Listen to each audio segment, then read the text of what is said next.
So, for those who don't know me, I don't know if how many of you guys were here the previous days, but my name is Sherry.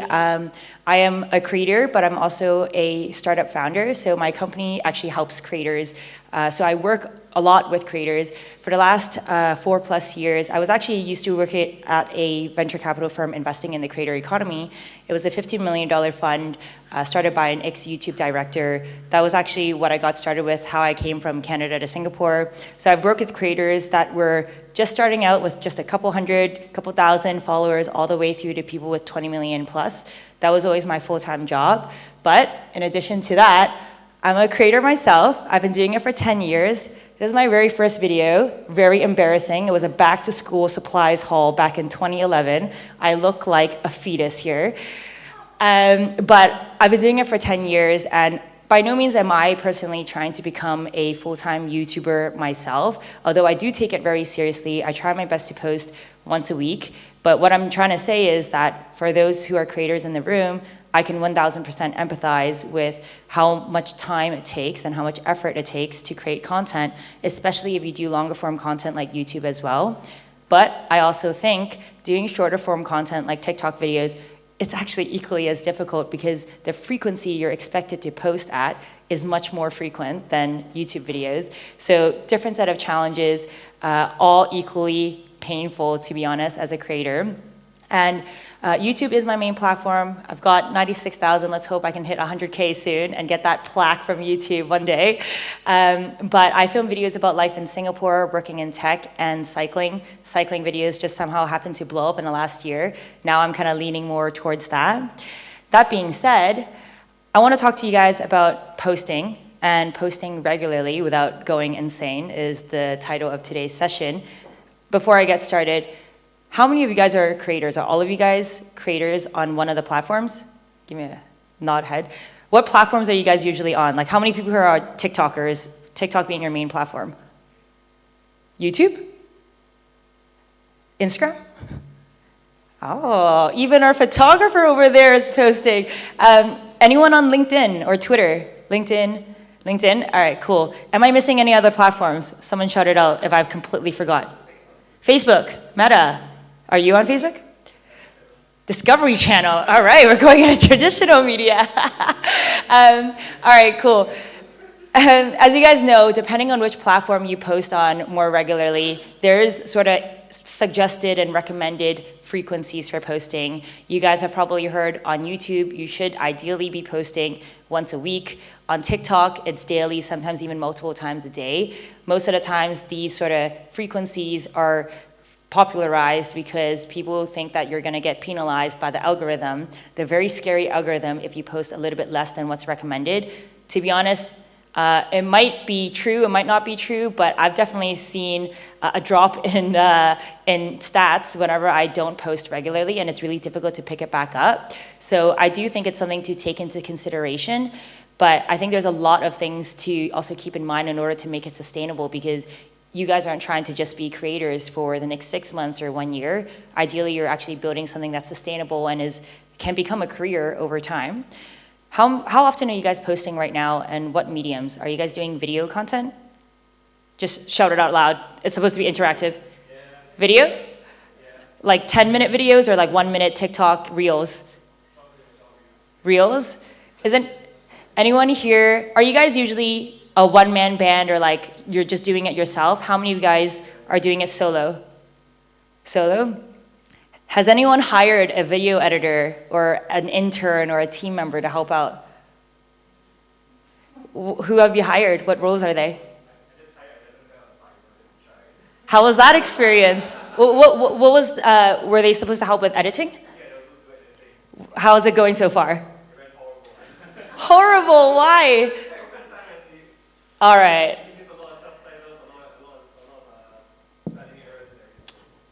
Man, I feel the pain. I feel the pain. Has anyone here experienced burnout before as a creator? Was your burnout like usually because you ran out of content ideas? Is it because your content wasn't performing as well as what you hoped? Everything? I feel, man, honestly. You're telling your boss to stop doing it? Oh, really? As in the people around you weren't very supportive of it? Sorry to hear that. Well, you've got a room full of creators. All of us are cheering you on. But I wanted to share this with you guys. This is what I meant by the frequency of posting. Oh, let's not stand over there. If you think about it, no one is ever just a TikToker. No one is ever just a YouTuber. We call ourselves creators because we're actually pretty much expected to exist on multiple platforms, or if not all the platforms. When we post one YouTube video, we're expected to make a Reels out of it, then a TikTok video, then you're supposed to post it on your stories, and before you know it, you've got 7 different platforms to balance. You've got short, long-form videos, photos, you've got live streams to deal with. This is a lot. And honestly, I don't think we talk enough about it openly as creators, how difficult it is to balance all of this, to be honest. So, yeah, how the fabulous are we supposed to do this without burning out? And there's a few tips that I want to talk to you guys about. I'm going to talk about 5 tips today on how to not go crazy when you're filming so many pieces of content. First one is have some level of separation. Think when it comes to being a creator, oftentimes we put so much time and effort, blood, sweat, and tears into creating our content. For one YouTube video, it might take you 10, 20 hours to do, from filming all the way through to post-production.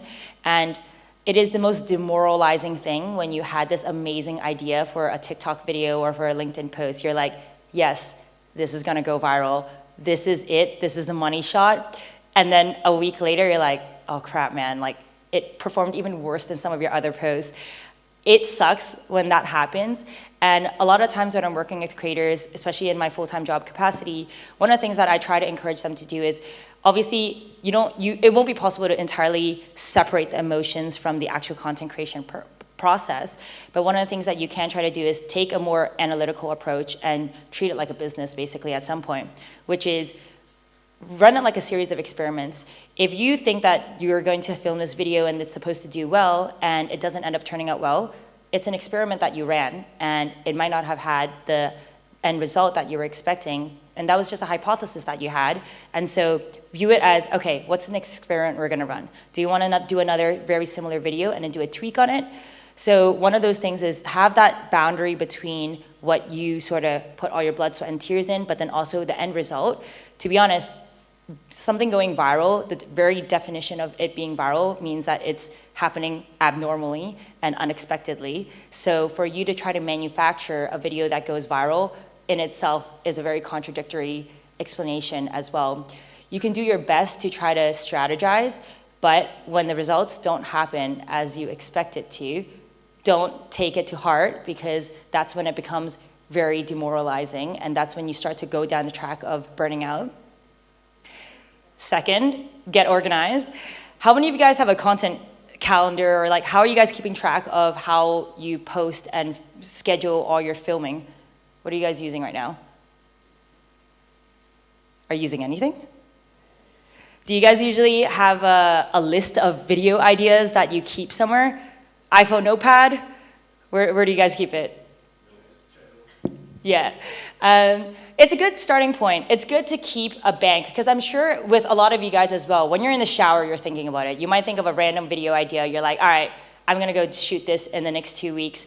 It's good to start there. What I would recommend is actually getting organized. So at some point when you're juggling so many different platforms, it's not possible to be able to just keep all that in your head, especially as you start to hire a video editor, you start to bring more people on your team. You need to be able to translate what's happening in here into tangible instructions for everyone else. Here are some free tools I would personally recommend. Don't know if you guys have heard of tools like Notion, Trello, Asana. They're project management tools. We often use them in tech. One of the things that I would recommend doing is pick one of these free tools that is up your alley. So if you're using Gmail, Google Calendar is perfect for it. What I would recommend doing is make a new calendar and call it your content calendar. Put in all the times where you're planning on filming and actually just block out that time. If you're editing videos, I personally like to almost use my calendar as a tracker.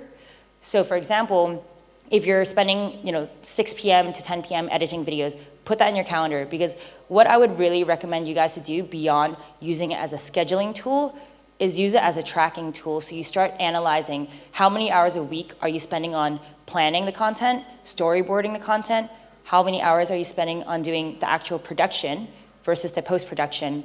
Because how you're gonna actually scale up your business, and I'll talk about this a little bit later, is you want to be able to optimize and tweak certain things in the way you're doing all your content production right now. So on the screen, the 2 screenshots that you see, these are screenshots from Notion. There's different formats. Notion has free templates that you can already use specifically for content planning. So I highly recommend you guys to check it out if you haven't already. Good with photos? All right. Third, derivative content. How many of you guys actually slice and dice, let's say, one video that you film into it being compatible for other platforms right now? Anyone? If you film a YouTube video, do you slice it into making a Reels or a TikTok out of it? No one. Really? Oh, I guess this tip is going to be helpful for you then. Okay, derivative content, what do I mean by that? Essentially, if you're going to spend, let's say, 2 hours filming a YouTube video, that's going to get diced into, actually, no, let's not use that example. Let's say a podcast. Are there any podcasters in here? Anyone thinking of starting a podcast? Oh, have you started filming anything yet? Yes? Have you? Not yet. Yourself? Not yet. Okay, so as you guys know, most podcasts, people like to film not just the audio, but they'll set up a camera and film a video podcast is what it is, right? Most podcasts, let's say you're interviewing someone, it's gonna be an hour long. So you spend an hour filming it. What you wanna do is you're gonna trim that hour into, let's say, a 30-minute episode. Then you've got a 30-minute video, which obviously you can put on YouTube. That's your first piece of content. Then you extract the audio file, you do all your audio balancing, however fancy you wanna make it, and you post it on Apple Podcasts or like Spotify, second piece of content. But if you are editing your own videos or you're hiring someone to help you out with it, you wanna make derivative pieces of content and extract the absolute most you can out of the hour that you spend filming the podcast, which is in your YouTube videos, if you're, let's say, interviewing someone, there are so many golden pieces of nuggets that you can extract out of it to make Reels, TikTok videos, even LinkedIn snippets out of it. For example, if your interview is about, I don't know, your 5 tips for not burning out as a creator, that's 5 Reels you can make right there. Tip number 1 can be a 30-second Reels. Then you're gonna cross-post that on TikTok. Times 5 tips, that's 10 derivative pieces of content. So the idea is, as you start to plan everything out in Notion or in Google Calendar, how can you think about all the many pieces of content you can derive from one longer piece out of it? And when you're posting it on Instagram and on TikTok, it's a 9:16 video, right? Then you can slice and dice that into a 1:1 format for LinkedIn, if it's like a piece of content that's suitable for LinkedIn. And then you can also cross-post that for Facebook. So the ability for you to extract the most out of your content is really gonna help you start optimizing so that you don't have to film 15 pieces of content every week. You just film 1 and then 14 pieces of derivative content, and you can space it out. And the beautiful part about these golden pieces of short, bite-sized content is that keep a bank of it in a Google Drive or on your phone, and 6 months from now, if it's evergreen content, just repost it, because you would have gotten another 5,000 subscribers or followers. People aren't gonna remember that you've posted about this 6 months ago. So these are things where if you are putting a lot of intention and planning into it, you wanna be able to recycle and reuse it all the time. All right, milestones. Where are you guys at in your creator journeys? How many of you guys started within the last year or so? Started within the last year? What about yourself? When did you start? Are you a creator? Yeah? About to start. How many of you guys have already been creating content for like years? Is there anyone who's experienced creator here? Ben, over there. All right, so I think milestones, something that we don't talk about enough, to be honest. It sounds a little bit cheesy, but here's a photo of me celebrating 80,000 subscribers last year. I wasn't the one that even initiated the celebration, so I hit this milestone, and my friends know how stressed out I was. I was trying to balance filming YouTube videos on top of having a full-time job. Honestly, I probably have 15 million breakdowns in the last 10 years. I've burnt out so many times, and they recognized that for me, and they were the ones that bought me this small little cake to celebrate 80K. And it actually made me realize we don't celebrate that enough. Obviously, let's say as a YouTuber, we celebrate it when we get 100K and we get that plaque from YouTube, but dude, do you know how long it takes to get 100K, especially when you're starting from scratch? That's a really goddamn long milestone that you're waiting to celebrate. So how do you break it up into smaller milestones that you can work towards? One thing that I've seen some creators do, which I think is actually so nice, is let's say you're a YouTuber, or you can put this in your link tree or like link in bio as well. But some YouTubers, what they do at the very bottom of their description box is they keep tabs on when they hit 10,000 subscribers, 20,000 subscribers, and they put the date there. And some of them even log how many hours did it take them to edit this video. And in them doing that, as they continue to grow, you look back and you track and see how fast you've grown, but also you've hit so many milestones before you know it. And I really don't think we celebrate these enough. And that's part of preventing burnout, is to recognize how far you've come in the last 6 months, 12 months. Definitely an important thing to do, and surround yourself with other creators who will celebrate this milestone with you. Another tip, you do not have to do it all yourself. So these are some of the most common roles that I see creators hiring. It usually always follows the same process. When I work with creators, whether they've got 100K or I'm talking to someone with 20 million subscribers, hiring always follows the same sort of pattern. Usually, of course, it starts with production.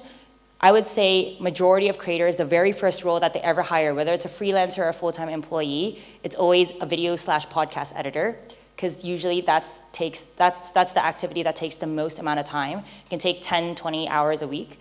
And then usually it transitions into maybe you hire a scriptwriter, or if you hire a producer, a thumbnail designer. All of these are sort of production related. But as you continue to grow along your creator journey, when you get into, let's say, 100K, you start hiring roles like ideation strategist. These are jobs that never even existed a couple years ago. So I'll give you an example. I'm sure many of you guys in this room know of Mr. Beast. He just became the biggest YouTuber out there. Mr. Beast has a full-fledged ideation strategy team. What the heck is an ideation strategy team? That wasn't even a job title a couple years ago.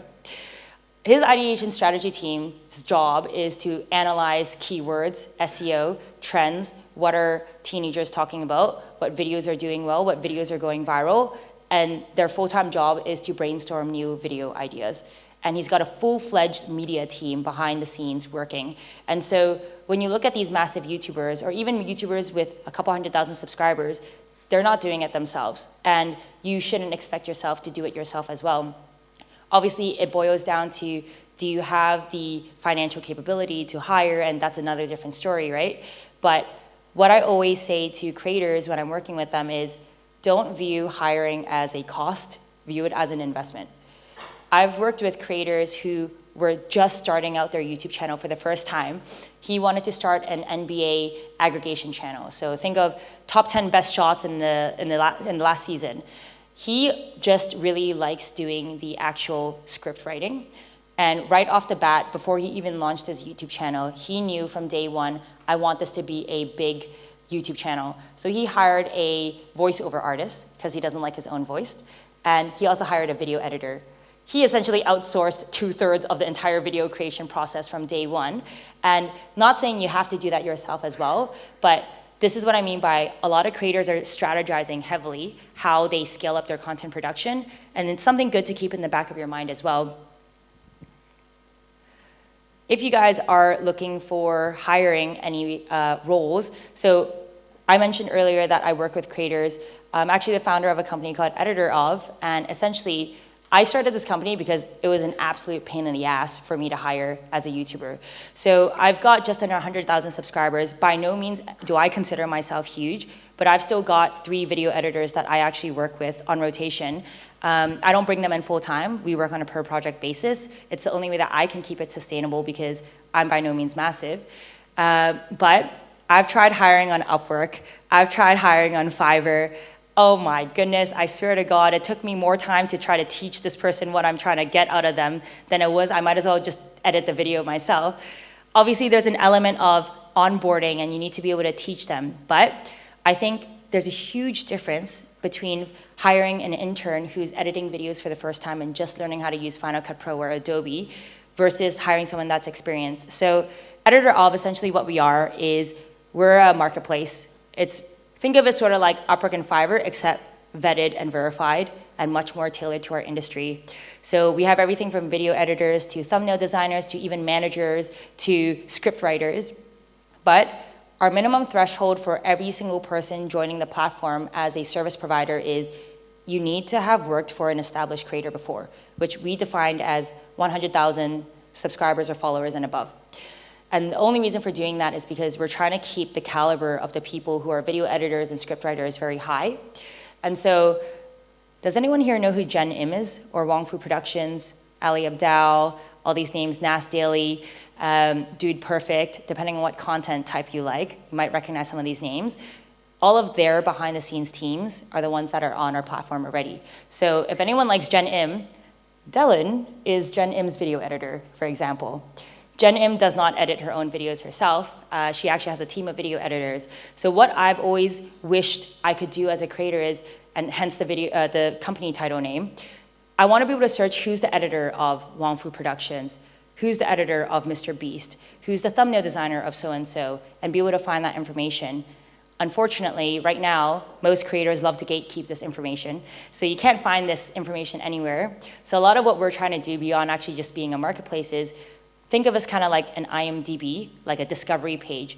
We want to be able to index all this information so that you can find out who works behind the scenes with all of your favorite creators. So when you get to the point of wanting to hire someone, you can find the best people in the industry. All right. And the last tip I have for you guys is just remember that you're in it for the long run, okay? Please, you need to remember that you're not just trying to create content for the next 6 months. You need to be able to take care of yourselves, obviously physically, but also mentally, emotionally as well. Creator burnout is so real. Anyone that says that it's not real clearly is not a creator, has never tried to make a piece of content in their life before. So many hours of work go into this 1-minute video or this 10-minute YouTube video, and it's something that should not be underestimated. I would highly recommend you guys to find other creators that you can get along well with, and doesn't have to necessarily be in the same stage, but someone that you can go to as sort of like a mentor or as a friend, someone you can just talk to about the pains of being a creator that other people wouldn't necessarily recognize.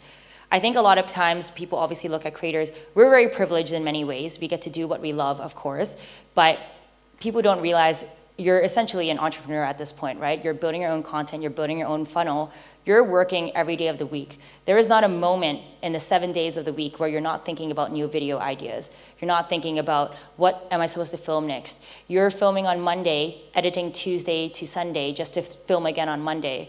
How are you supposed to have the mental bandwidth to be able to think of new video ideas, right? So not to be underestimated how serious creator burnout can be.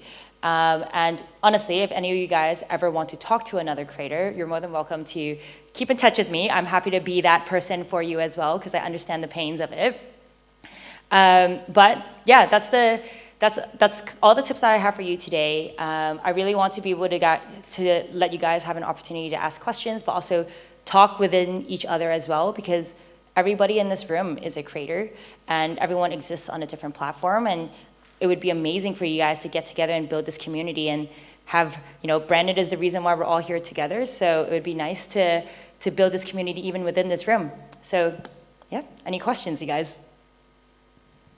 Don't be shy. You can ask questions about, I don't know, hiring. You can ask questions about the situation that you're in right now. Can I get an invite to the details? Yes, submit the form on the website if you're interested in looking for someone to join your team, whether it's a one-off project, whether it's a longer-term thing. Our team will be able to get you set up there. Any questions? Any other questions? Why did you use American spelling? Wait, where's the American spelling? Oh.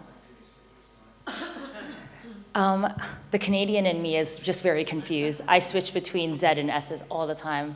I should get consistent. All right, well, thank you so much, Sherry. I think that was a very succinct 30-minute session, and obviously she made it super interactive as she promised. Are you sure nobody has any more questions? Oh, someone has. Just ask away. Good evening. Thanks for sharing. So basically, in this session, basically you shared about in order to cut short and don't burn out in terms of content creation, what we can do is actually we can slice the videos into reels.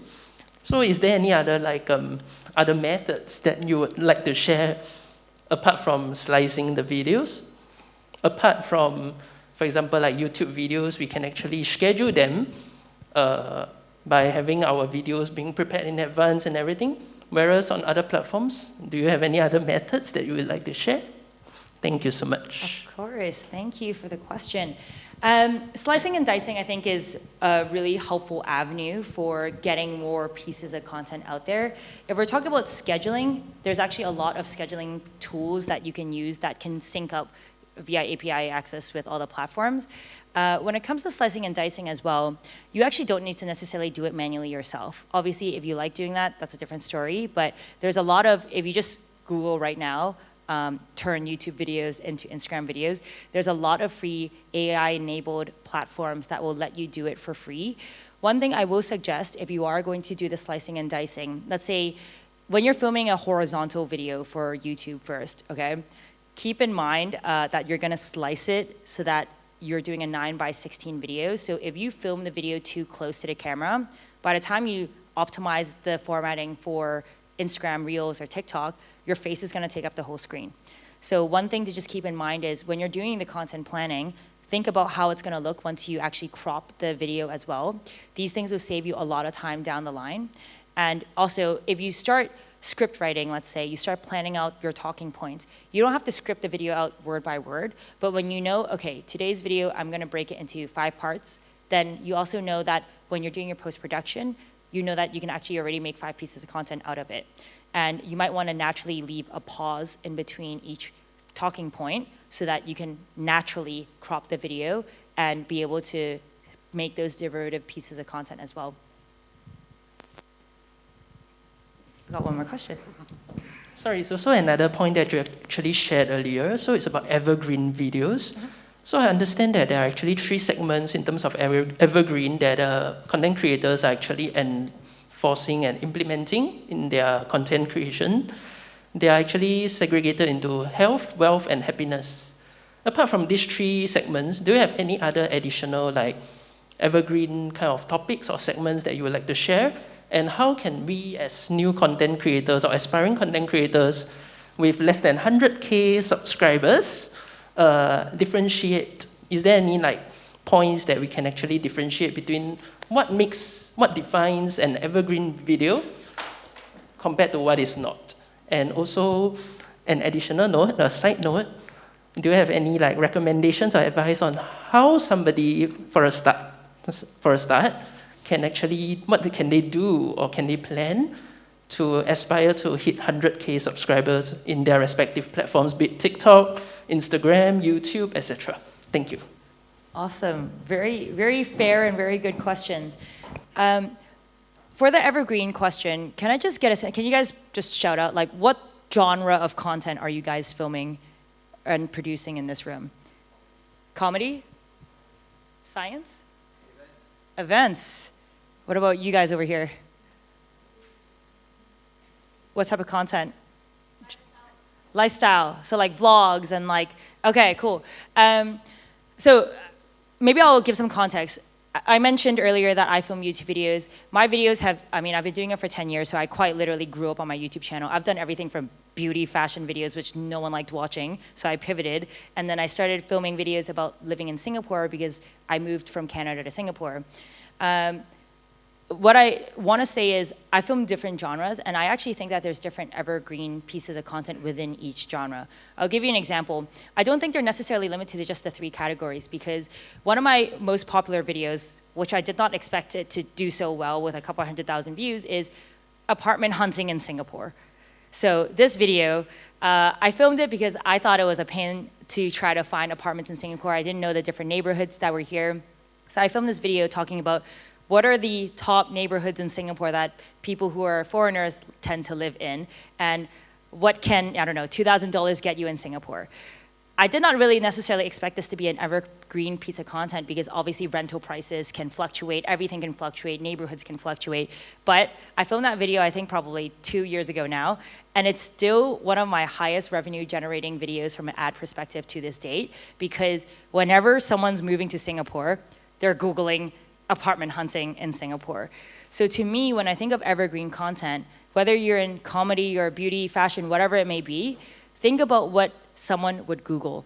And that's actually one of the best litmus tests that I can think of is, would you Google this and would you watch it? If it's a lifestyle vlog, these tend to be pretty short-lived because obviously what to do in February in Singapore is gonna be drastically different a couple months down the line.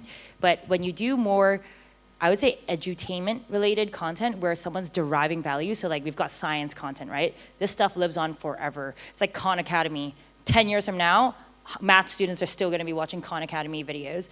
So how can you think of the pieces of content where 6 years down the line it might still be relevant because it is derived, people are able to derive some value out of it. The second question was for someone who's starting out, any tips? Was that the question?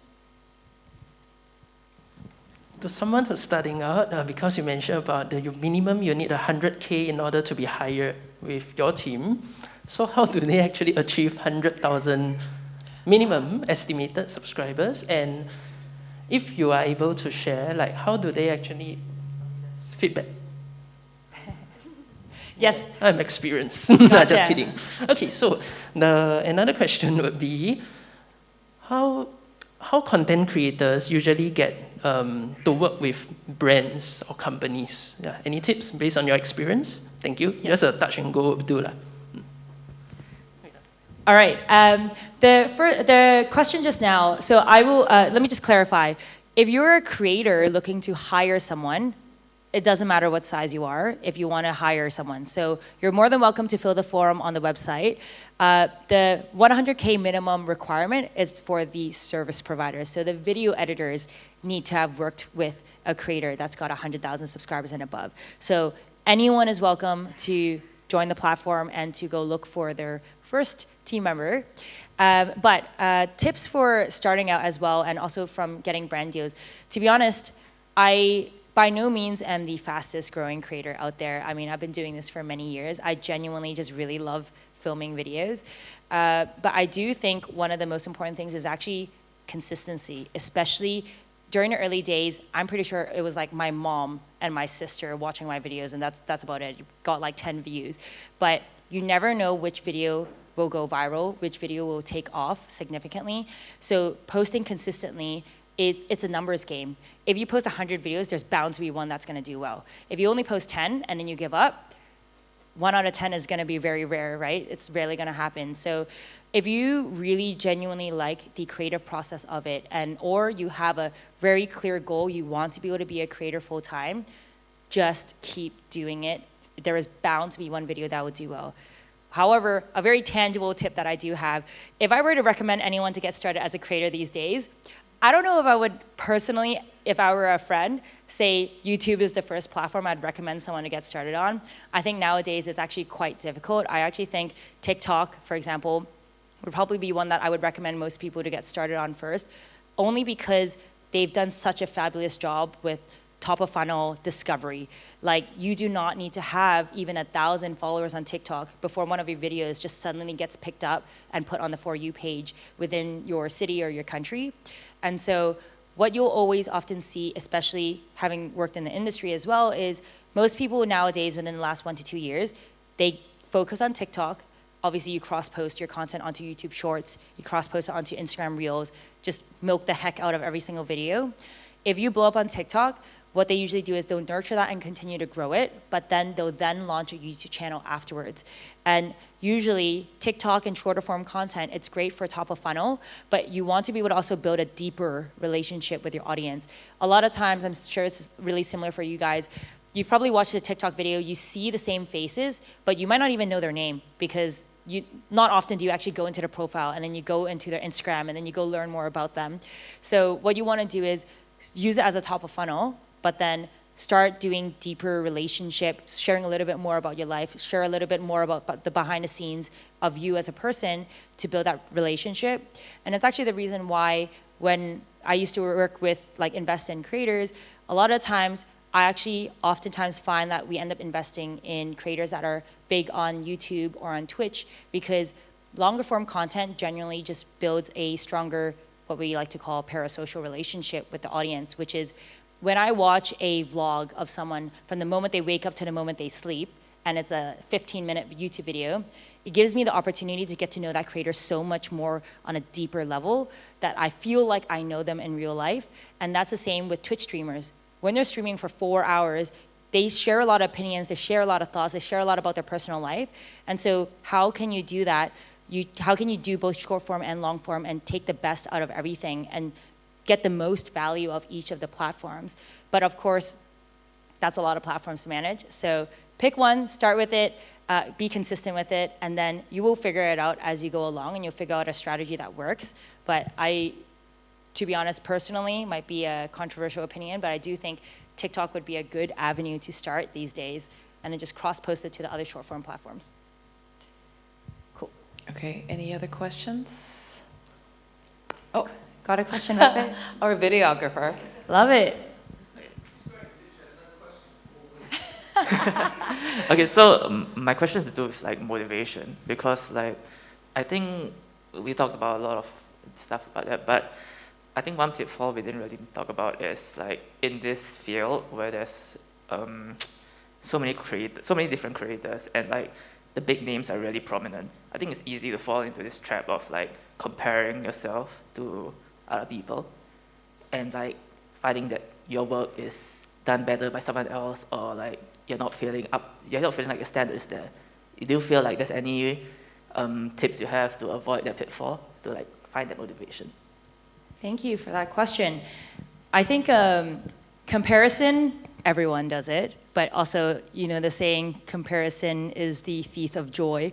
So when you start noticing yourself comparing yourself to other creators, that also is usually like an early sign of you also potentially burning out, because you start being very unhappy that you're not growing as fast as someone else in the same content vertical. I think one of the most important things is just realize when you look at another creator and you think, wow, they're growing so quickly, they're doing so well, they're also looking at another creator bigger than them thinking the exact same thing. And so everyone in our space is constantly in this sort of like vicious cycle. I think that's why it's really important to surround yourself with creator friends that are very supportive and genuinely is able to support you and motivate you. And when you're feeling burnt out, I think it's also okay to realize that you are in a rut and just give yourself the time to naturally come out of that creative burnout process as well. When it comes to comparison, at the end of the day, your community, your followers, your fans know you best. And I oftentimes find that if you actually explicitly share with your audience as well, like you upload an Instagram story, you're like, hey guys, I'm feeling a little bit burnt out. I'm gonna take like a couple weeks of a break. You might not hear from me. You would be surprised at the number of people that would actually reply to your Instagram story and tell you, hey, your videos made XYZ impact on me. I really love it. So I genuinely think, do not hesitate to share the more vulnerable side of your journey as a creator with your audience as well. I've had pretty meaningful and very heartwarming messages from my followers when I was in an absolute burnout. I probably tried to give up on YouTube 50 times in the last 10 years. There were so many points where I was like, why am I even doing this, man? Like, I'm not making enough money to make this sustainable. I am burning out. I don't have time with my job and all these things. And I've been through that process as well. But when I shared with my audience that I actually had no idea what the heck I was doing, I'm not in a very good place, I had so many people reach out and say, hey, you know what? When I moved to Singapore, I watched your videos and I resonated with it so much. And I had no friends and you felt like a friend to me. I was like, holy crap, I just need one person to tell me that. And it already just invigorated me and gave me this new sense of, even if you impact one person, that's already a huge impact that you're having. It's better than not filming any videos or filming any content at all. And whether you're in comedy and you're making someone laugh because they had a really garbage day, that's at the end of the day the type of connection that you're building with people. And you guys probably heard about, like, you don't need to have a massive community to be considered impactful. And at the end of the day, the word influencer, I don't really like using the word influencer. I use the word creator, but the word influencer came from being influential. And so as long as you have that influence, positive impact on one person, that is already much better than if you didn't film at all. So keep that in mind whenever you're feeling low. And I'm gonna be your biggest fan, okay? So if you're feeling down, feel free to DM me, and then I will give you a little boost of support as well. Woohoo! Woohoo! Let's clap. Yeah. Thank you so much. So Sherry, I have one last question for you. So. Oh, sorry. Yeah, influencer world? Nah, no way. Nah. Yeah, no, definitely not. So let's have a little bit of fun. So as, would you give any creators, advices on work-life balance, right? And what are you doing this weekend? Oh, okay. It's difficult, right? Earlier we said it's really difficult to shut off your brain as a creator, also because you're expected to post so often, you're thinking about it, you're brainstorming it, everything in your life is revolved around it. I actually think it's so important to also have a life outside of creating content. I can't stress this enough. I'll give you an example. So if you're a travel vlogger, let's say, a travel content creator, okay? Obviously the pinnacle of like, oh my God, I've made it, is when you start getting sponsored to go on trips. I've spoken to some of the biggest travel creators out there for my job, and like so many of them, they need to take vacations away from their travel vacations for work, because it is not a vacation when you're getting sponsored by a 5-star hotel, but every day, every meal you're having, you need to do a photo shoot. By the time you eat it, it's cold. You go to the pool, you need to do another photo shoot. Like, even for travel vloggers who look like they've got it all, it is so tiring. And so when you start to, reap the rewards of it as well, separate it, like get those boundaries in. If you're in fashion and beauty, every outfit you wear, if it's a really nice look, you feel compelled to take photos of it. Don't forget why you started that fashion/beauty channel. You like it because you like wearing your outfits. If you start stealing the joy away from the very thing that actually made you happy in the first place, it will not be sustainable. So it's really difficult. I've had that myself as well. I film about life in Singapore. Every weekend, I felt like I needed to bring my camera out. And I was like, holy crap, I don't even like going to the cafe anymore, because when I'm at the cafe, I'm like putting my camera here, and then I go and sit down. I pretend to work, I film my footage, and then I go back and turn off my camera, and then I actually go enjoy my working session. You guys have probably seen those TikTok videos where how day in the life TikTokers film their day in the life videos. They wake up, they set up their tripod, they crawl back in bed just so they can film the shot of them waking up at 7 in the morning, and they've got a full face of makeup. It is a shoot day, okay? It's a filming day. It is not a real day. So be able to have that separation. You are filming, you are a talent in your own videos. Have the days off. Like, you need to have days off where you're not thinking about content. It's so important. So I'm gonna go to the beach later. Woo-hoo. I'm gonna be shutting off my brain. I'm not gonna be filming any videos. I'm not gonna be taking any photos. Have those days too, please. Awesome. Or no more questions for you, Sherry. Awesome. We'll let you go to your beach. Thank you, guys.